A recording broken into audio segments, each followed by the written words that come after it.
नमस्कार दोस्तों, हम आज आपके लिए लेकर आ गए हैं problematic soils and air management का पार्ट फर्स्ट। इसमें आपको वो इंपॉर्टेंट क्वेश्चन करवाए जाएंगे जो कि आपकी एग्जाम में सटीक बैठने वाले हैं, सीधे सीधे बैठने वाले हैं। तो आइए स्टार्ट करते हैं। आप यदि इस वीडियो का PDF चाहते हैं तो हमने डिस्क्रिप्शन में व्हाट्सअप ग्रुप का लिंक दिया है, आप उस लिंक से व्हाट्सअप ग्रुप में ज्वाइन हो सकते हैं। साथ ही आप यदि ग्रुप लिंक से नहीं पहुँच पाते तो आप 7697505033 इस नंबर पर ज्वाइन लिख करके मैसेज कर सकते हैं और व्हाट्सएप ग्रुप में ज्वाइन हो सकते हैं। आइए स्टार्ट करते हैं। आपको क्वेश्चन नंबर फर्स्ट है, कौन सा उर्वरक मिट्टी में अम्लता पैदा करता है? कौन सा उर्वरक है जो मिट्टी में अम्लता पैदा करता है? तो जो आपका अमोनियम सल्फेट होता है। कौन सा अमोनियम सल्फेट होता है? मिट्टी में क्या पैदा करने का कार्य करता है? आपकी अम्लता पैदा करता है। बात करते हैं क्वेश्चन नंबर सेकंड की। क्वेश्चन नंबर सेकंड आपका है, निम्न में से किस नमक को काला क्षार नमक भी कहा जाता है? तो जो आपका होता है Na2CO3, इस नमक को हम काला क्षार नमक के नाम से भी जानते हैं। किस नाम से? Na2CO3 को काला क्षार नमक के नाम से भी जाना जाता है। बात करते हैं क्वेश्चन नंबर 3 की। क्वेश्चन नंबर 3 आपका है कि सोलोनचक मिट्टी का दूसरा नाम है ना। सोलोनचक मिट्टी का दूसरा नाम क्या है? ए क्षार मिट्टी, सी लवणीय क्षार मिट्टी, डी सोडिक मिट्टी या फिर बी सोडिक मिट्टी या फिर डी लवणीय मिट्टी। तो आपकी जो सोलोनचक जो मिट्टी होती है उसका दूसरा नाम क्या? आपकी लवणीय मिट्टी होता है। बात करते हैं क्वेश्चन नंबर 4 की। क्वेश्चन नंबर 4 क्या है आपका? जब आवश्यक पोषक तत्व कम आपूर्ति में होता है, जब आवश्यक पोषक तत्व कम आपूर्ति में होता है तो डोलोमेटिक चूना पत्थर अन्य चूना सामग्री के पक्ष में होता है। है ना, डोलोमेटिक चूना पत्थर अन्य सामग्री के पक्ष में होता है। तो कौन सा होता है? वो मैग्नीशियम का होता है। कौन सा होता है? वो मैग्नीशियम का होता है। बात करते हैं क्वेश्चन नंबर 5 की। क्वेश्चन नंबर 5 आपका क्या है? क्वेश्चन नंबर 5 आपका है, एल्यूमिनियम को अम्ल धनायन माना जाता है क्योंकि एल्यूमिनियम को अम्ल धनायन माना जाता है। क्यों माना जाता है? क्योंकि यह पानी में हाइड्रोलाइट करता है और आयनों को मुक्त करता है। कैसे? H+ आयन में ये क्या करता है? पानी में हाइड्रोलाइज करता है और आयनों को मुक्त करता है, वो भी किस रूप में? H+ आयनों मुक्त करता है। बात करते हैं क्वेश्चन नंबर 6 की। क्वेश्चन नंबर 6 आपका क्या है? RSC होने से सिंचाई का मध्यम रूप से सुरक्षित हो जाता है ना। तो कितना? 1.25 से 2.5 MgL1 तक। ओके।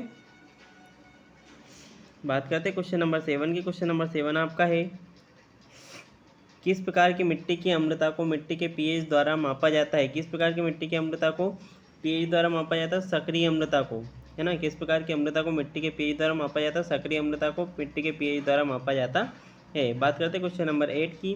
चूने की आवश्यकता शब्द का प्रस्ताव किसने दिया? चूने की आवश्यकता शब्द का प्रस्ताव किसने दिया था? आपके सोमेकर एट एल ने। किसने? सोमेकर एट एल ने इसका प्रस्ताव दिया था। किसकी? चूने की आवश्यकता का प्रस्ताव। बात करते हैं क्वेश्चन नंबर 9 की। निम्नलिखित में से किस मिट्टी के सुधार के लिए जिप्सम का उपयोग किया जाता है? आपके लिए मोस्ट इंपोर्टेंट क्वेश्चन है। कैसा है ये वाला? ये क्वेश्चन आपके लिए मोस्ट इंपोर्टेंट है कि मिट्टी के सुधार, कौन सी मिट्टी के सुधार के लिए जिप्सम का उपयोग करते हैं, है ना। तो क्षारीय मिट्टी के लिए जिप्सम का उपयोग करते हैं, अम्लीय मिट्टी के लिए चूने का उपयोग करते हैं। ओके। क्षारीय मिट्टी के लिए किसका प्रयोग करते हैं हम? क्षारीय मिट्टी के लिए तो हम क्षारीय मिट्टी के लिए जिप्सम का उपयोग करते हैं, लेकिन जो अम्लीय मिट्टी होती है इसके लिए हम किसका उपयोग करते हैं? आपके चूने का उपयोग करते हैं। किसका उपयोग करते हैं? चूने का। आपसे क्वेश्चन पूछा जाता है कि अम्लीय मिट्टी के सुधार के लिए किसका उपयोग करता है? तो अम्लीय मिट्टी के चूने के लिए आप क्या? चूने का, है ना। और क्षारीय मिट्टी के लिए जिप्सम का उपयोग किया जाता है। बात हुई क्वेश्चन नंबर 10 की। निम्नलिखित में से किसके संदर्भ में लवणता को मापा जाता है? तो आपकी जो EC होती है, लवणता को किस रूप में माना जाता है? EC के रूप में, है ना। EC का फुल फॉर्म क्या होता है? Emulsion concentration. कैसे? किस रूप में मापा जाता है आपकी लवणता को? Emulsion concentration. ओके। आपको जो दवाइयाँ मिलती है बाजार से वो भी आपको EC या WB के रूप में मिलती है ना। WP EC या तो आपको EC के रूप में मिलती है या फिर कैसे रूप मिलती है? WP के रूप में मिलती है, या वेटेबल पाउडर के रूप में मिलती है, या फिर इमल्सन कंसंट्रेशन के रूप में मिलती है। ओके। बात करते हैं क्वेश्चन नंबर 11 की। मिट्टी के संतृप्त अर्क का ईसी, मिट्टी के संतृप्त अर्क का ईसी है ना, ईसी जो होता है 4 डेसिमल से m-1 कितना होता है ना, ये पूछा गया है। तो यह मिट्टी कैसी होगी, जब उसका ईसी इतना होगा तो मिट्टी कैसी होगी। तो ऐसे में जो मिट्टी होती है वह मिट्टी कैसी होती है, आपकी लवणीय मिट्टी होती है। इसी मतलब जो पीएच होता है, जो पीएच है वह यदि इतना रहेगा है ना, तो आपकी जो मिट्टी कैसी रहेगी, तो आपकी मिट्टी कैसी रहेगी, लवणीय मिट्टी रहेगी। बात करेंगे क्वेश्चन नंबर 12 की, कि क्षारीय अवस्था में एच मिट्टी के टूटने की प्रक्रिया कहलाती है। क्षारीय अवस्था में एच मिट्टी के जो टूटने की जो प्रक्रिया होती है उसको हम सोलिडिजेशन के नाम से जानते हैं। किसके नाम से, सोलिडिजेशन के नाम से जानते हैं। बात करते हैं क्वेश्चन नंबर 13 की, मिट्टी की सतह पर सफ़ेद पपड़ी किसकी रूपात्मक विशेषता है। तो मिट्टी की सतह पर यदि सफ़ेद पपड़ी पड़ने लगी है, मतलब कि लवणीय गैर सोडिक मिट्टी की रूपात्मक विशेषता है वह, यदि सफ़ेद पपड़ी पड़ने लगी है तो वहाँ पर कोई सी लवणीय गैर सोडिक मिट्टी अवेलेबल है। ओके, बात होगी यहाँ पर क्वेश्चन नंबर 14 की।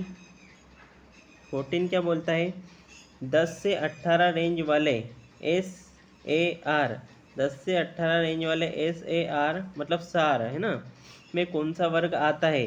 तो कौन सा वर्ग आता है, मध्यम सोडियम खतरा वाला। सार जो होता है सोडियम रेशो का जो होता है ना, सोडियम का रेशो उसमें देखा जाता है कि सोडियम का रेशो कितना है उसमें, उसको हम क्या है, सार के नाम से जानते हैं। किस नाम से जानते हैं, सोडियम रेशो जिसमें देखा जाता है उसको हम सार के नाम से जानते हैं। ओके, सार रेशो उसको हम बोल सकते हैं। सार रेशो में क्या होता है कि सोडियम का अनुपात कैसा है, तो उसमें सोडियम का मध्यम सोडियम खतरा होता है, कैसे में 10 से 18 वाले रेंज में। कितने रेंज में, 10 से 18 वाले रेंज में।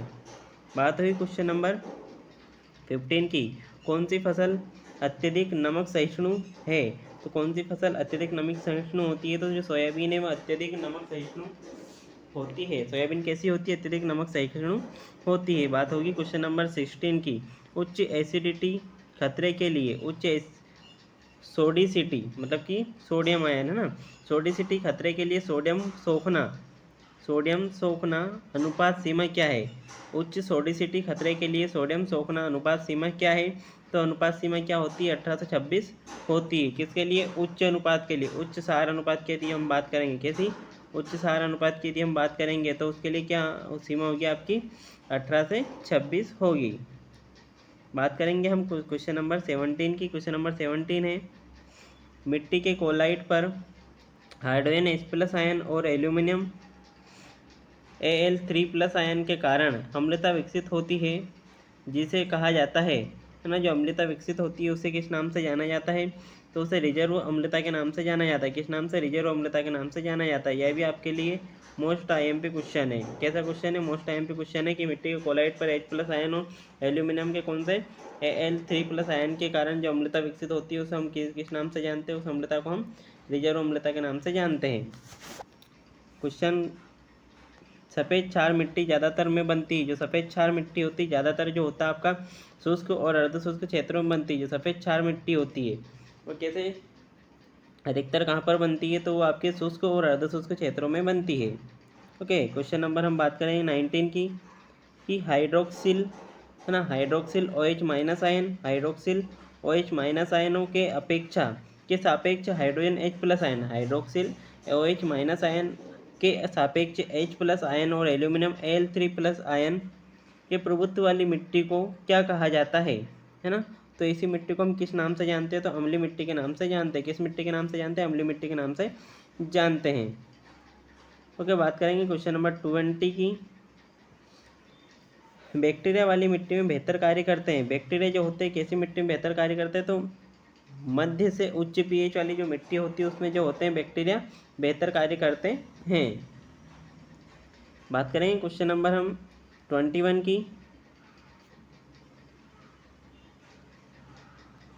है ना। क्वेश्चन नंबर 21 की, अवशिष्ट सोडियम, क्या बोल रहे हैं कि अवशिष्ट सोडियम कार्बोनेट का सूत्र क्या है।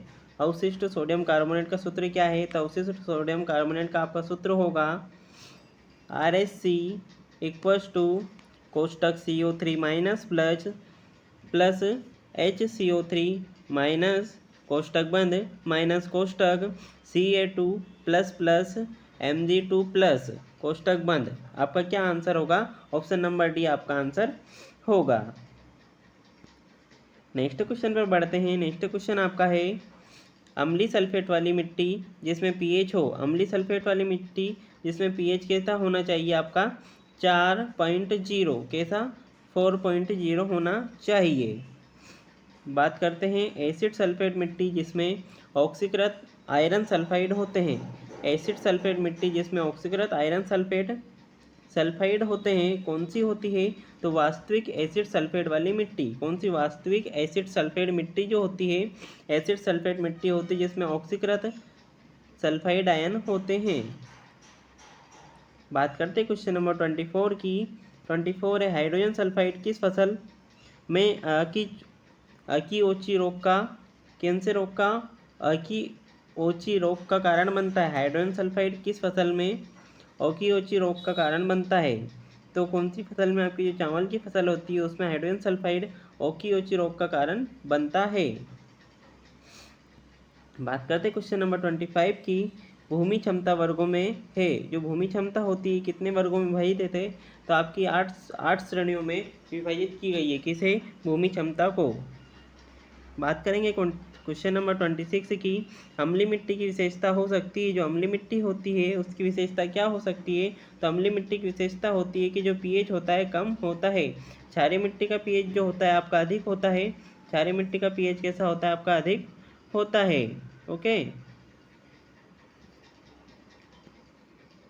बात करेंगे क्वेश्चन नंबर 27 की। निम्न में से कौन सा आयन अम्लीय में अधिक नहीं पाया जाता है? तो कौन सा आयन है जो अम्लीय में अधिक नहीं पाया जाता है? जो Mg होता है वो अम्लीय मिट्टी में अधिक नहीं पाया जाता है। Mg मतलब आपका जो मैग्नीशियम होता है ये अम्लीय मिट्टी में अधिक नहीं पाया जाता है। वीडियो अच्छा लग रहा हो तो चैनल को सब्सक्राइब कर लीजिए और नोटिफिकेशन को ऑन कर लीजिए ताकि आपके पास में हर नोटिफिकेशन पहुंच सके। साथ ही साथ कमेंट में वंदे मातरम भी लिख दीजिए। वीडियो को लाइक कर दीजिए। निम्न में से कौन सा मुख्य रूप से अम्ल सल्फेट मिट्टी में पाया जाता है? तो कौन सा अम्ल सल्फेट है जो मिट्टी में पाया जाता है? तो आपका पायराइट होता है, यह मिट्टी में पाया जाता है। मुख्य रूप से अम्ल सल्फेट होता है जो मिट्टी में पाया जाता है। कौन सा? पायराइट होता है। बात करेंगे नेक्स्ट क्वेश्चन की। नेक्स्ट क्वेश्चन है 29 नंबर। जिस मिट्टी का पीएच 8.5 से 10 ESP है ना, 8.5 से 10 ESP 15 से अधिक और ESP कितना हो उसका? पीएच तो 8.5 से 10 और ESP 15 से अधिक हो, EC 4 डेसिमल M-1 से कम हो, तो ऐसी मिट्टी को हम किस नाम से जानेंगे? तो ऐसी मिट्टी को हम क्षारीय मिट्टी कहते हैं। कौन सी मिट्टी कहते हैं? क्षारीय मिट्टी कहते हैं। बात करेंगे क्वेश्चन नंबर हम कौन से की? 30 की। निम्नलिखित में से किस पदार्थ का उपयोग मृदा सुधारने के लिए किया जाता है? तो आपका जो जिप्सम होता है इसका उपयोग हम क्या मृदा सुधार के लिए करते हैं? वो भी कैसी मिट्टियों में? आपकी क्षारीय मिट्टियों में। कैसी मिट्टी में? क्षारीय मिट्टियों में करते हैं। और जो चूना होता है, चूने का उपयोग हम अम्लीय मिट्टी को सुधारने में करते हैं ना। चूने का उपयोग हम कैसी मिट्टी को? अम्लीय मिट्टी को सुधारने में करते हैं। आपका जो आज का वीडियो है यहीं समाप्त होता है। नेक्स्ट पार्ट आपका बहुत जल्द अपलोड कर दिया जाएगा आपके, क्योंकि पेपर आपका कल ही है, इसलिए आपका जो नेक्स्ट पार्ट है बहुत जल्दी वो भी अपलोड कर दिया जाएगा। इतने आप इस वीडियो को अपना प्यार दिखाएं। इस वीडियो को लाइक करें, शेयर करें, चैनल को सब्सक्राइब करें और कमेंट में वंदे मातरम लिख दीजिए। जय हिंद, वंदे मातरम, जय श्री।